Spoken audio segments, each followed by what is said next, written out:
Hi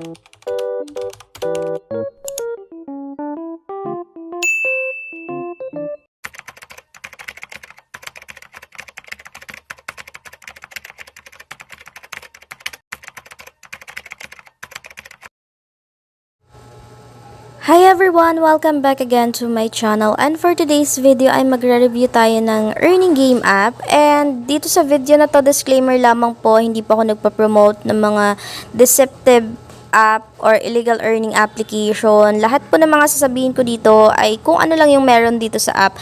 Tsaka libre naman po ito. Wala po kayong ilalabas na kahit anong money dito sa application na to. Ang pangalan niya ay Lovely Plants. Meron siya 4.8 stars, 1 million download. Tsaka naka-open yung reviews niya.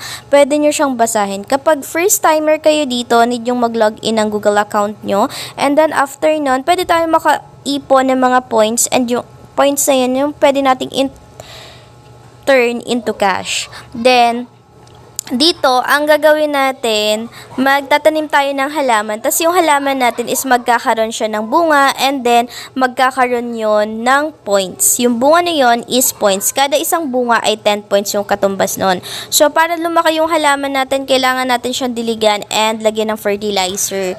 Yung sa fertilizer, para mas madami yung bunga na ma-harvest natin. Pero ginagamitan siya ng gems, guys. Kapag naubos yung gems nyo, pindutin nyo lang yung plus point dun sa taas, and then pwede kayong manood ng ads or kaya mag-complete ng task. Every 10 points na ma-earn natin dun sa task is 1 gem yung katumbas nun. Dito sa enter code, pwede kayong maglagay dito ng invitation code ng ibang user na gumagamit itong application na to para makareceive kayo ng 1,000 points. Tapos ito yung mga iba pang paraan para madagdagan yung ating points balance. Meron tayo ditong playtime. Doon sa playtime, wala siyang available na apps. Dito tayo sa Earn More.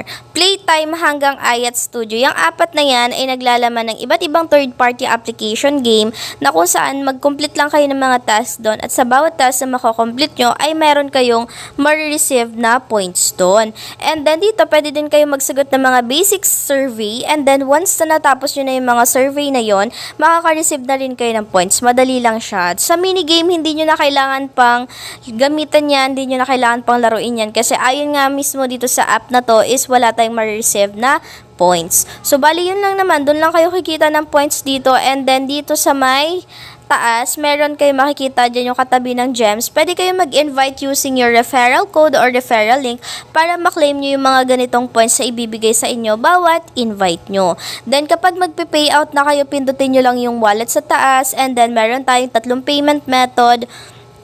GCash, Maya, and then PayPal. Sa GCash, 100, 250, and 500. Sa Maya is 50, 100, 250, and 500. Sa PayPal, $2, $5, $10, $20, and $25. Ilalagay nyo lang yung information nyo dyan once na meron na kayong sapat na points. And then, maghihintay na lang kayo ng 3 araw. At sa 3 araw na yun, marireceive nyo na yung inyong payment dito. Sa 3 days na yun, hindi kasama sa bilang yung Sabado, Linggo, and public holidays. And sa mga nagtatanong, anytime ay pwede po kayo makapag-payout dito as long as meron na kayong sapat na points. Again, itong application na to ay libre lamang po and ano lang siya, yung parang small income lang, hindi natin pwedeng iasa yung pang araw-araw natin na pangangailangan sa mga ganitong app. Kasi kung bored ka or wala kang masyadong ginagawa sa bahay, pwede mo siyang gamitin. Parang game siya na tawag doon, mag-enjoy ka sa game, maaalis yung boredom mo. Pero at the same time, parang side hustle siya, ganun. And ayun guys, ito kanito natapos tong video na to. And thank you for watching.